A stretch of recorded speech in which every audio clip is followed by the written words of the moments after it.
Welcome to the Codependent Me podcast. I'm Tamala Shaw, a recovering codependent, a codependent life coach, and the co-author of God Turned Mommy's Wine into Water. This podcast was created to increase the awareness of codependency and to give a more holistic look at the journey and healing of codependence.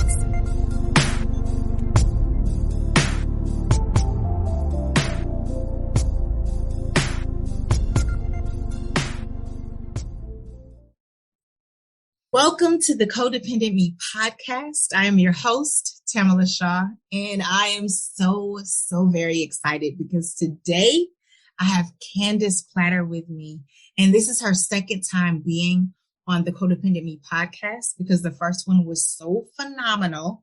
Our energy is, we just work so well together.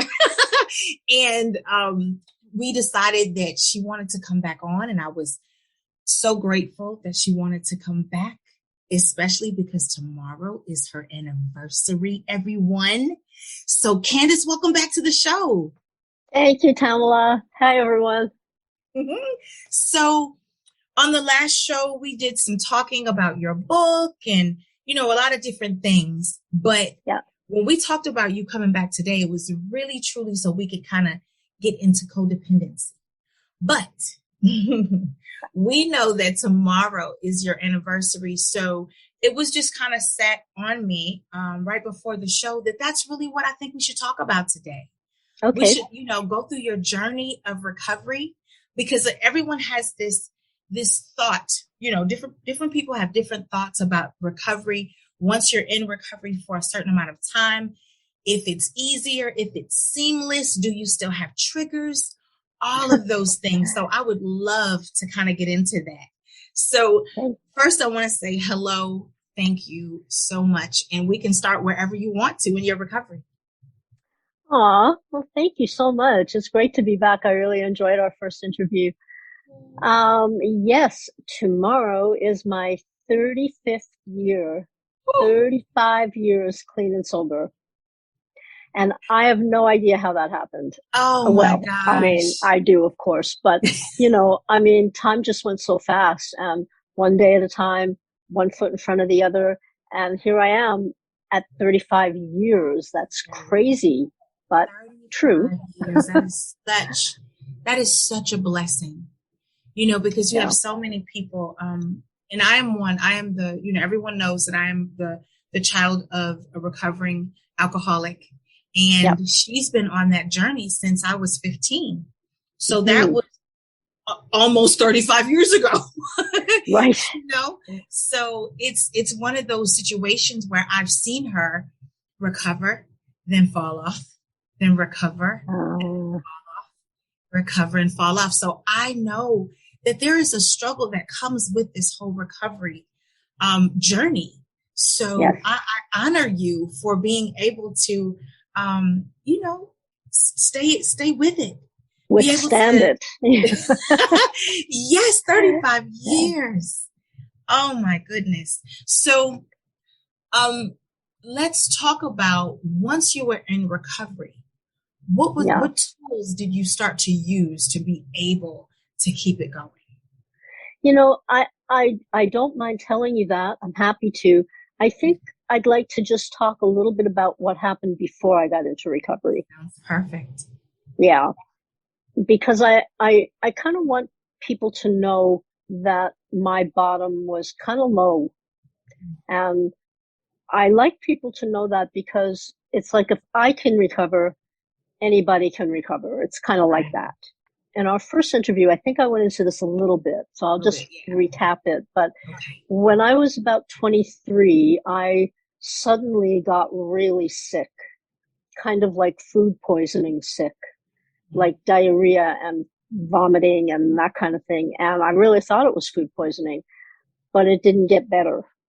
It didn't get better, not for a very long time. And the doctors had no idea what it was. Eventually, I was diagnosed with Crohn's disease, which is an inflammatory bowel disease. At the time, that was kind of a new illness, and they didn't know what to do. And a lot of them told me it was all in my head. I should just kind of get it together. Not. And and so what they did, because they didn't know how to help this young woman who was clearly in distress, is they threw a lot of very addictive medication at me. So they gave me Valium and codeine and Demerol and morphine and OxyContin and all of those kinds of drugs, which helped, it helped the pain. It helped. I also smoked a lot more pot than I used to before then. And that helped a lot as well. And it helped the pain and the stigma of that kind of disease that nobody wants to talk about, and I used those medications for about 15 years now. And so I was essentially an opioid addict for 15 years without even knowing it. But anybody's body would get addicted to all that stuff, and mine Absolutely. Definitely did. Yeah. And those medications, those chemicals are depressants in the human body. And so, you fast forward 15 years of daily use, because they just kept giving me more and more and more and more. Nobody questioned me about it. It's a problem because you're getting it from your doctor. Right. I never even thought about it. And addiction was not on the radar at that point in time. It just wasn't. I never even considered that I was an addict, whether this was a problem. But then I became so depressed that I was suicidal, and I started to think about ending my life. And I began to be kind of serious about it because my life had gotten very small. I wasn't happy at all. My life was awful. And I knew that I had enough pills. So I had the means. I knew that I could time it in a way that I could take all those pills and nobody would find me in time. So I kind of had the opportunity, I had the means, I had the strategy. I started getting really scared that I might do it. Right. So one day, these feelings were very overwhelming for me. And what I did was I reached out to the crisis center here. I'm in Vancouver, Canada, beautiful place. And I reached out to the crisis center and want to give them a shout out, because whoever it was who talked to me 35 years ago on the telephone saved my life. They were so respectful. They, I don't know if it was a man or a woman, I don't remember, but they just listened and supported me. And I reached out for some more help, and I was advised to sign myself into one of the psych wards at one of our hospitals here. And I did that. I signed myself into a psych ward, and I was there for about a month getting the counseling that I needed, getting people to hear me. I didn't know I was an addict. I didn't know what was happening to me. I looked around this place and thought, what am I doing here? This is not supposed to be my life, But while I was there, I met a couple of people who were also trying to get off alcohol and drugs, and they were going to a Narcotics Anonymous meeting across the street every day at noon. So I started going with them, and that was the beginning of my recovery. That's when I realized that I was an addict. I heard them sharing, and I heard, So I don't go to them anymore, and maybe we'll talk about that, why I don't. But that was the beginning, and it was a very rough go.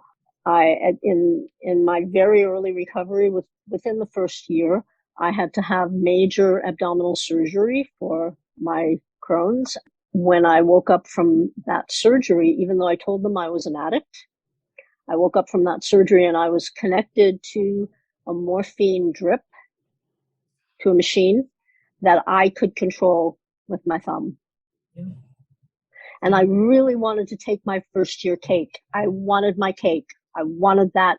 I wanted to do that. And There I was on a morphine drip. So, I had a decision to make, because I loved the feeling. What addict wouldn't love that feeling? So I made a decision that I was going to use that for a couple of days. This was very invasive surgery, big scar, hurt. And after 2 days, I started on extra strength Tylenol. I told them to take that machine away and not to bring it back. I started taking Tylenol, and They brought me ice packs. And eventually the pain left, it got better. I knew it would. I just had to ride it through. And so and I took my first year cake. And, to answer your question about the tools, I think probably the most important thing I've learned in recovery, and it's so simple. If you're going through hell, keep going. Keep going. Because otherwise you get stuck in hell and you never get out of hell. And there's a lot of ways to be in hell, but being addicted is definitely one of them. And relapsing is one of them. I never had to relapse because I really didn't want to. I didn't want to ever go back to a psych ward. I remember my bottom 35 years later. I remember that so clearly. Never ever want to go back there. So that was a big incentive to keep me on the path, Yeah. So that's good. See, so they did not, because now I'm thinking about the Crohn's part of it. Mm-hmm. They did not actually tell you that you had Crohn's, or no, you knew you had Crohn's. You just didn't know they didn't know as much about it then as they do now. So they just fed you all of these prescriptions. That's right. They didn't talk about diet. I mean, my Crohn's is much better now. It's an incurable disease, they say. I have a good friend with Crohn's. I believe that because I still have it after all these years. But it's much better because I've learned how to take care of myself. So I can have a life now. Excellent. So they, you had all of these pills given to you, and that is where the addiction came from. You didn't realize you were addicted until they asked you to go to this psych ward, right? So you were basically depressed first. You were depressed. Yes. Oh my goodness. So the depression led you to go to this psych ward, and then you realize, oh my goodness. Yeah. All of these things these feelings that I'm having, it's because of an addiction. It's because of an addiction. And it's also because, my life was not tickety-boo before that either. I mean, my family was really dysfunctional and all of that stuff. So, so I think my depression, it was situational more than it was chemical, but there'd been a lot of things that had led up to my feeling the way I did. And then putting that poison into my system for as long as I did, just, that was it. But here's the thing, while I was in the psych ward, I was still given these medications. It wasn't until I met these two people, if they hadn't been there, I mean, there've been a number of occurrences that I say saved my life. Right. And meeting these two people was one of those. And they took me across the street. They kind of took my hand, and I remember sitting in my first meeting with all these bikers and leather and tattoos and chains and motorcycles out front, and they were effing this and effing that. And I was sitting there sobbing through the whole meeting because I was sobbing all the time, and they came up to me and they would hug me and they would say, keep coming back. Yes. Right. So I kept coming back for a long time. I think I was about 10 years clean when I stopped going to 12-step meetings, but yeah, it was amazing. So there I am in the psych ward in a medical environment, and they're still giving me all this shit to put in my body. Pardon my French. All this, and it still happens. There are still doctors who are prescribing this stuff without thinking about what they're unleashing upon people. And like you said, even after when you had your surgery, you told them you were an addict, and they still hooked you. But it was way back in the 80s. It was like 1988, I think. And again, addiction wasn't on the radar at that time. And so she's an addict. So what does that mean to them? Probably nothing at that point. So the thing for pain for this kind of surgery is morphine. But kudos to you for saying, okay, I'll deal with this for a couple of days. Yeah. And then, and within those couple of days, you guys are figuring out, okay, we'll do ice packs. We'll do this. We'll, so yes. Yep. How wonderful. Yep. Yep. Kudos to you. Yeah. Good stuff. Thank you. So you said for 10 years, you were doing the Narcotics Anonymous? Yeah. And Alcoholics Anonymous and Codependence Anonymous and, all kinds of anonymous programs that I just needed a lot of help. Yeah. And so I just kept reaching out for help because, for many people who are in recovery, well, I wouldn't say many, but for some people in recovery, there's a difference, or people who say that they're in recovery, who are going to meetings and there's a difference between being sober and clean and being in recovery, because people can stay sober and clean and not be working on themselves.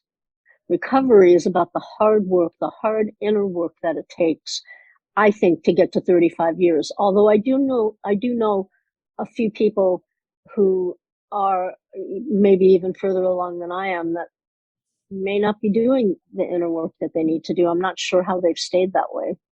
I like that. I love that because I love that. I wish I had my mother here, because she's actually doing her work right now, and she's 10 years sober. And I love that. Yes.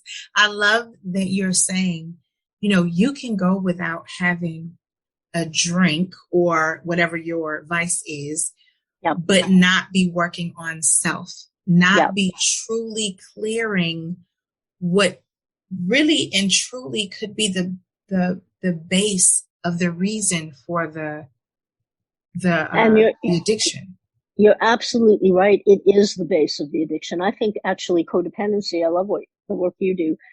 Codependency is underneath almost every addiction there is, if not every addiction. And the thing about addiction is that it's not, this is going to sound strange, it's not about the addiction.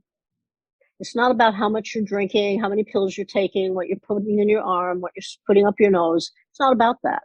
It's about what's underneath it. It's about the pain that takes you there and keeps you stuck there. And it's about the trauma, and when we can look at the trauma and look at the pain and heal that, and it can be healed. I know, I'm living proof of that. It can be healed. Then we don't need addiction. It's gone. It's not incurable. We're not powerless over it. It's not a recipe for life. Right. It just isn't. It isn't. And that's why I don't go to 12-step programs anymore, because of the teachings and the dogma, the stuff that they teach, I don't agree with. But I think that there are wonderful things about 12-step programs. There's a sponsorship and the fellowship and all that wonderful stuff. It just isn't a fit for me anymore. Yeah. And that's understandable. Totally understandable. But it got, there was purpose in it. It got you where you are. So absolutely. I totally Everything did. Everything did. Absolutely. Everything did. I had a picture when I first started understanding codependency. I had a picture of it. I don't know if it was taken in Alaska. I have no idea. But it meant so much to me because it was a picture of an iceberg.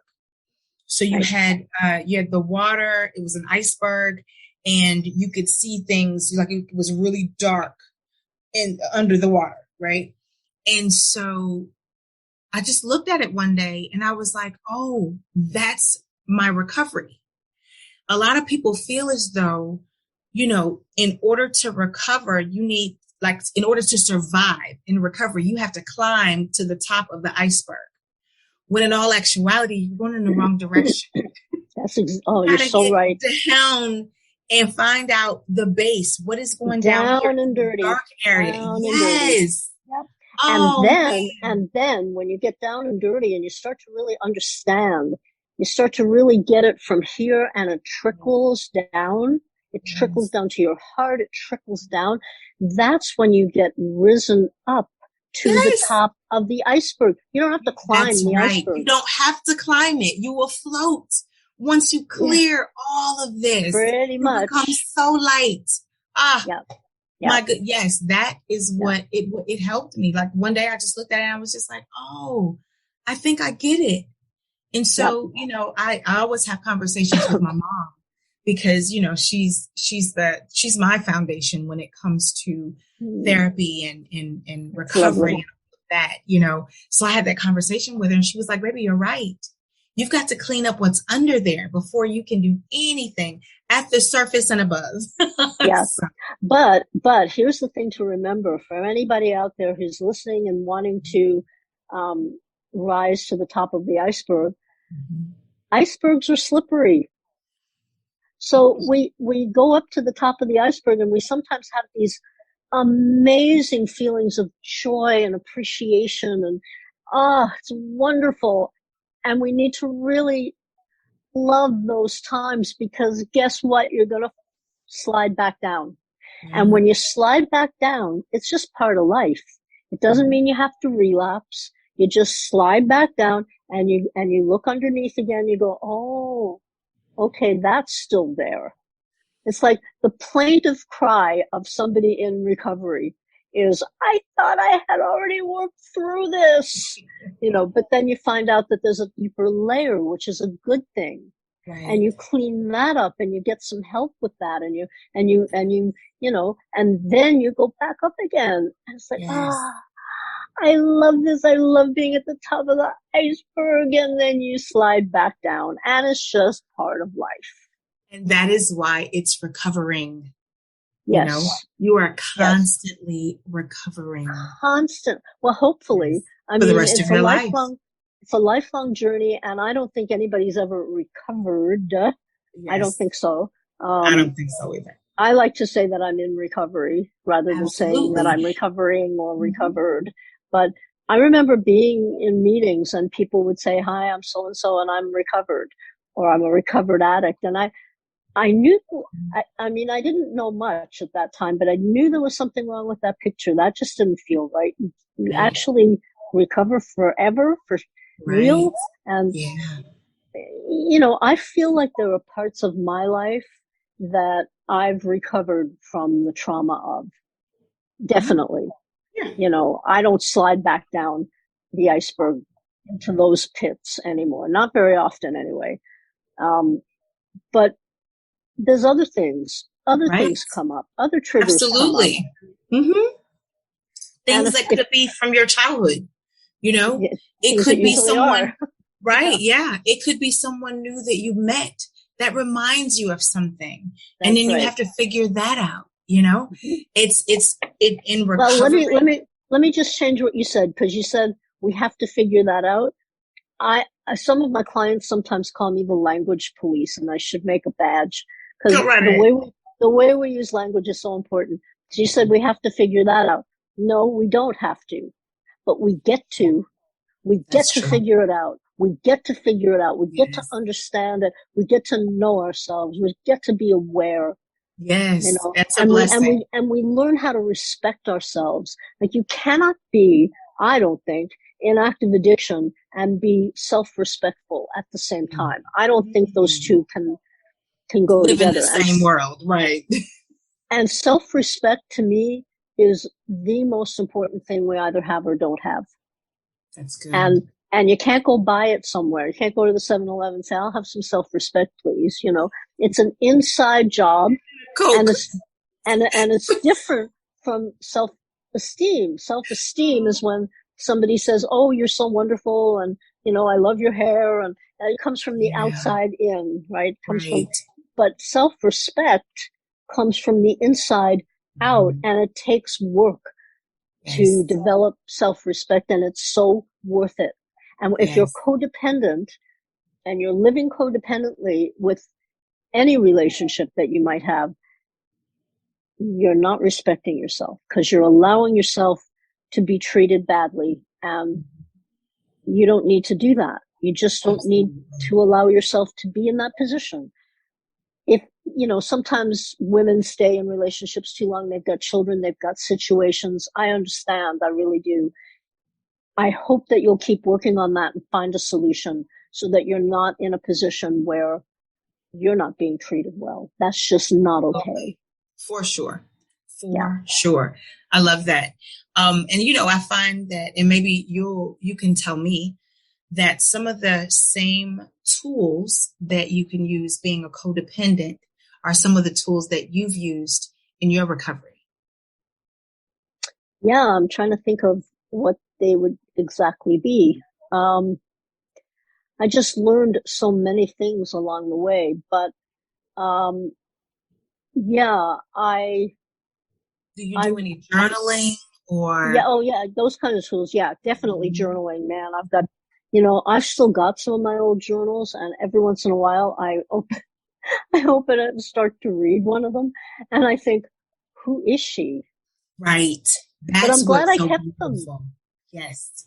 you know? That is what's so beautiful, because we manifest into these different people. But, you know, because you are who you are today, you forget who you were 10 years ago. So to go Yes, back and read that, it's just like, oh my goodness. it's important. It's important to be able to take stock of where we were and where we are now. And I was saying to a client the other day that it's kind of like having a baby or a puppy or something. When you're with them 24/7, you don't notice that they're growing, and then somebody comes over and says, wow, she's grown so much, and you think, oh yeah, I guess I they guess have, so. you know.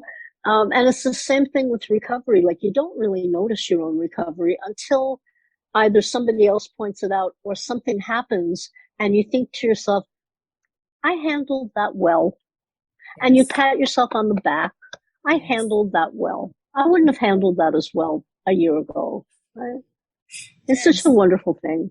Oh, I Yeah. love it. I love it. But 35 years. with codependency, you know, Dr. Phil, and most people know Dr. Phil. I'm not a great fan of Dr. Phil's because I think he's kind of arrogant with the people that he deals with, but he says some good things, you know, and one of them is he said, we teach other people how to treat us. And we really do. And if we allow other people to treat us badly, that's kind of on us. Yeah. We're not requiring people to do certain things. I had to tell a friend that. Yeah. Something happened with her daughter. And I told her, I said, you haven't required her to do anything different. And that's what we have to understand. We need to raise the bar. That's right. For ourselves, for our children, need to teach our children well. But, you know, if we're allowing mistreatment, then we're basically saying to that person, it's okay to disrespect me. It's okay to mistreat me because you're not going to do anything about it. And that's a self-respect piece. So we go back to that work of doing what it takes to, another thing is that people talk a lot about self-love. It's everywhere, right? Gotta love yourself. Everywhere. Self-love. I think we're missing a step. I think we have to go to self-like first. I think we have to like ourselves first. At least try to like it. Find some things to like about ourselves and be on that path for a while. And then you kind of go up to the top of the iceberg again and you feel some self-love. But to ask somebody who doesn't respect themselves, never learned how, never learned that it was important, to all of a sudden start to love themselves, it's like asking them to jump over a house or something. Right. So, okay, let's get into that. I like it. So okay. Self-like, do you think that I've learned recently, not that I didn't know this, but it's just really been big in my life recently, that sometimes words that we heard as a child, of course, we can sometimes bring them into our adulthood, but we don't understand how important it is to change our language. One of the biggest self-talk. Right, that self-talk. One thing that my grandmother used to say, and she didn't mean any harm, but she didn't also know that how powerful her words were. She would say, you just ought to be ashamed of yourself. Ooh. You know? Ooh. And it's like, oh, okay. So there's that ashamed, right? Yeah. So we don't realized, so, and we used to laugh about it, me and my mom was like mama used to say, you ought to be ashamed of yourself. And it's just like, that's self-talk. Yeah. And it will lead, nobody feels good when they hear that. No. No, shame is such a horrible thing. Yes. And it really, it kind of doesn't have its roots in anything. Like we don't need to feel ashamed about ourselves. If we've been doing some stuff wrong, or if we've been doing things that we wish we hadn't been doing, most of the time for most people, there's a difference between an excuse and a reason. There's a difference. And for most people, there are reasons for why they've been behaving the way they have. And again, that's the stuff that's under the iceberg. So if we can go down there and find out those reasons, then we at least have a choice of whether we want to continue doing that or stop doing that, replace it with something else. Right. I like that. Yeah. So self-like. So I think that, if you'd like to, let's say there's some things that people really they haven't really identified. They don't really recognize, is what I'll say, that it's certain things about themselves that they don't like. Like how can they identify things that they really need to like about themselves? Yeah. And that's a process, and it's different for everybody, but it's a process, and it's one of those things about being in recovery. I can give you an example from my life if you like. And I don't remember if I said this in the last interview, but my was a very narcissistic mother, classically narcissistic. She needed to be adored. She needed to be right. There was hell to pay if you didn't go along with that. It was very difficult. And I think that my body just kind of eventually imploded upon itself. And that was part of why the Crohn's happened, which led to the addiction, which led to me being who I am today. And I like me today, But when I was growing up, my mother would tell me very, very frequently, with a lot of confidence, she would say, nobody wants to hear what you have to say. Nobody cares how you think or feel about anything. Don't even tell me about it. I don't care. So I grew up believing that nobody wanted to hear anything that I had to say.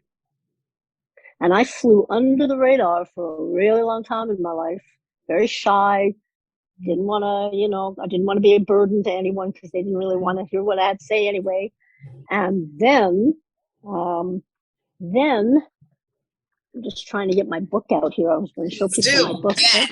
Yeah, I should have been prepared. Sorry, everyone. We're just fine. But, afterwards, after all that, I became, with my addiction, I decided to go into the addiction field and work in this field, give back what I had gotten.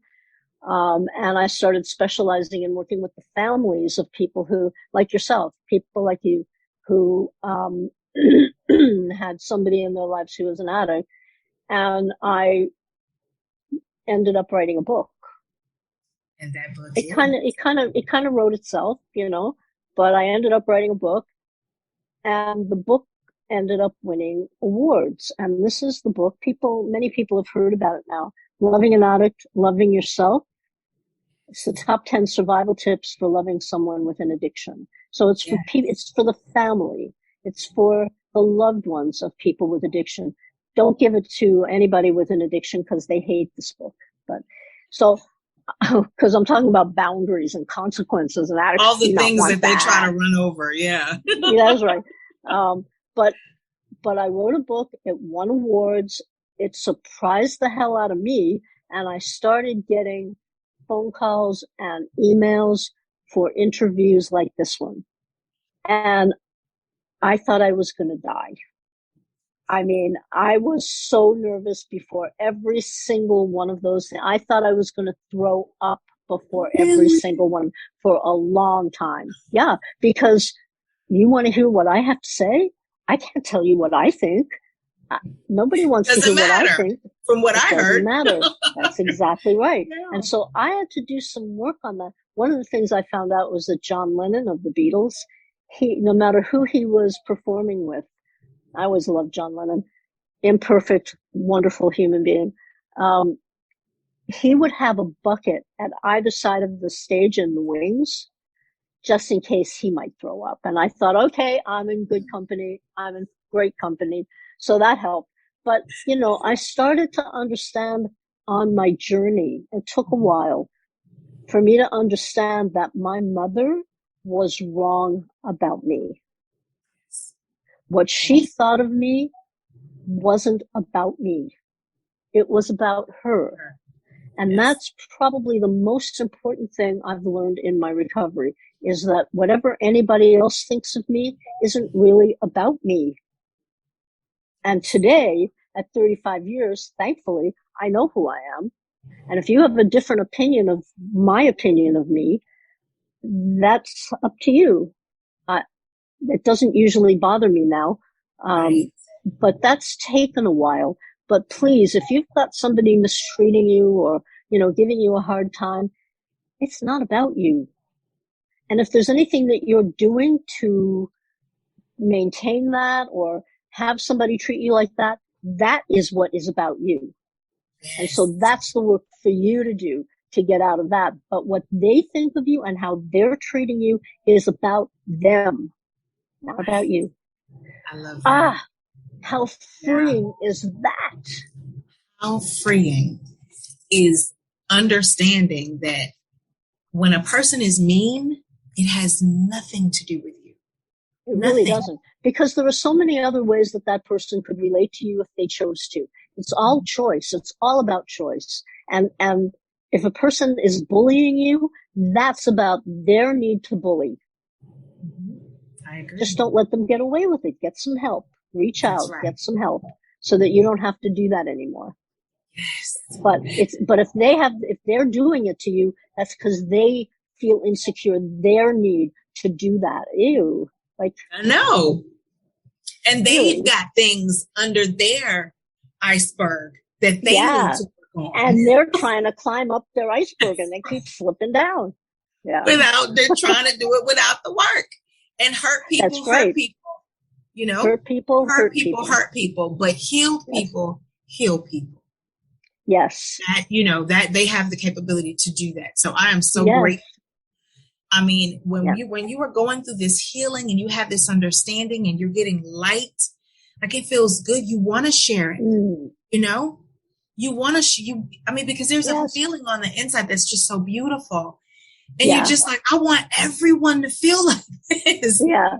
We want to teach people it's okay. You can have a better life. You can have a life you love. You can wake up and love yourself. You can wake up and not worry about anything. Like yourself. You can like yourself first. Yeah. Yes. Sometimes liking yourself, it's kind of as simple as saying to yourself, oh, I got out of bed today. Kudos to you. Kudos to me, right? Yep. Kudos to me.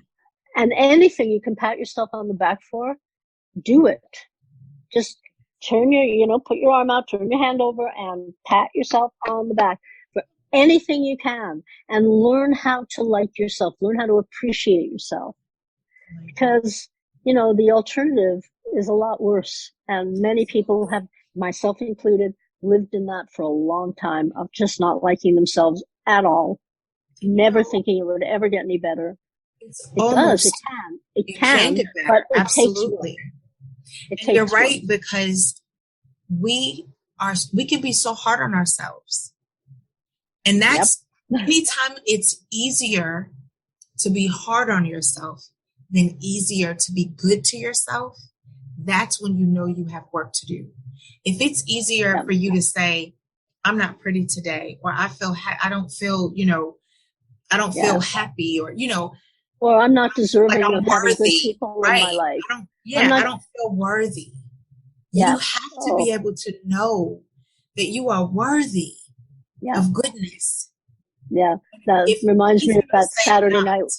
that Saturday Night Live skit of we're not worthy. We are all worthy. We are all worthy. But depending on what we grew up with and what we were told, and society teaches us the same icky stuff, and we learn it at school and we learn it at work, and we make a mistake and we're shamed for it. I mean, mistakes are wonderful things. Mistakes, I hate when I make a mistake. Yeah, I do. I'm like everybody else. But I also know that if I learn from that mistake, it's got something for me. And if I learn from that mistake, I probably, hopefully, won't have to make the same one again. That's right. That's right. You know, so mistakes can be kind of a cool thing if we don't shame ourselves for them. Right. And that's what I used to tell my kids. It's okay to make a mistake if you learn from it. Yeah. You know, I mean, yeah. But then your kids go out. But then your kids go out in the world and they make a mistake and they're slimed for it. And so they think, well, mom said it's okay to make mistakes, but everybody else is saying it isn't okay to make mistakes. You know? So parenting can be a tricky thing. It is a tricky thing. For sure. It depends on what you want to believe. What do you choose to believe? Like, absolutely. I'm so in favor of choice. Yes. That's part of why I'm not in 12-step programs as well today, because, you know, I don't think that anybody chooses to become an addict of any kind. I don't think anybody chooses it. I think most people who become addicted think they'll never become addicted. It's the other guy that's going to get addicted. But once we're in active addiction, it's always a choice about whether we stay there or whether we come into some kind of recovery. And what the 12-step programs are teaching is that this is you're powerless over it. It's a disease that you have. It's always going to be there. No, I don't think so. I understand. I'm here with you. Yeah. So I think a lot more people are now, which is great. You have wonderful TEDx talks that are on YouTube, right? Yep. So where can they get the book? Let's talk about that first. The book, you can get the ebook on my website, I believe, but it's available at Amazon in every country that has Amazon. I can't believe there are some countries that still don't, but every country that has it. So that's probably the easiest place. And it's also in audio book, and I'm the one reading it. Awesome. So it's there. There's a workbook that goes along with it if you'd like to, you know, work through those questions. I think that would be really helpful for a lot of people. A lot of it is about codependency. Yes. A lot of it, you know, and again, it's for the loved ones of people who are an addict, dealing with or worrying about, or, you know, somebody else's addiction. Right. And if anybody is interested in, any loved ones are interested in maybe working with my team, with me, if you go onto my website, and will you have that on your? I will. I'll put it in the show notes. But if you want to go ahead and just say what it is now, that way, if they're listening or want to jot it down, they can. But it'll definitely be in the show notes as well. Okay, great. So Candace Platter, CandacePlattor.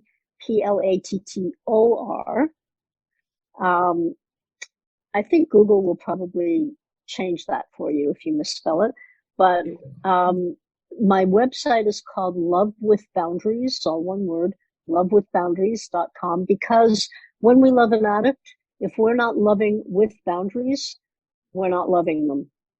It's not a loving act to just, because basically what we're doing is helping them stay in addiction. We're not helping them get through hell. We're letting them stay stuck in hell. So it's lovewithboundaries.com, and we give a free 30-minute, no strings attached at all, Zoom consultation, free. All you have to do is fill out a short questionnaire that's on the website.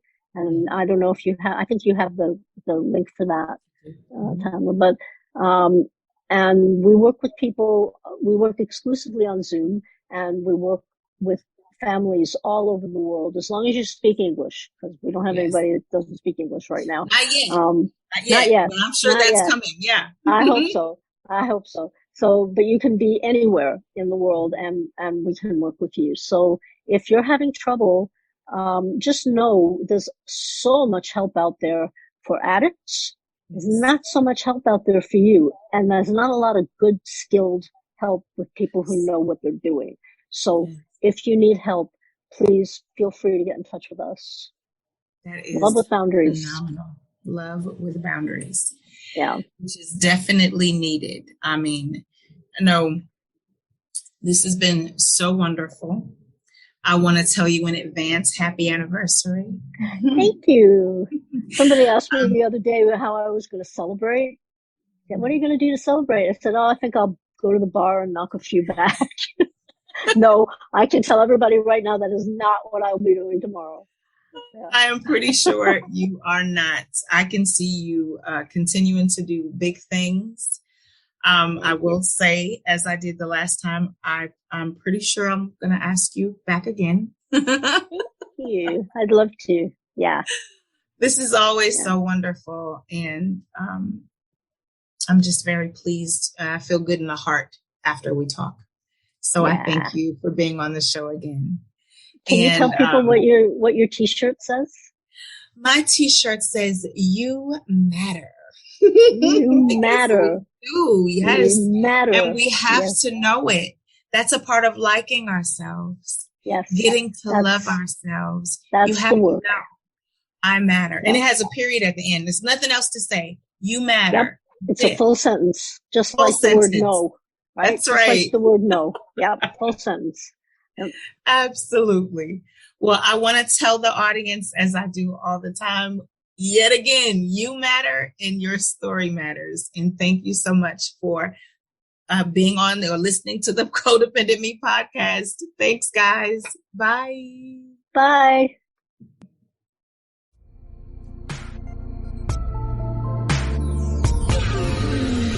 I understand that nothing is more valuable than your time. So thank you for listening.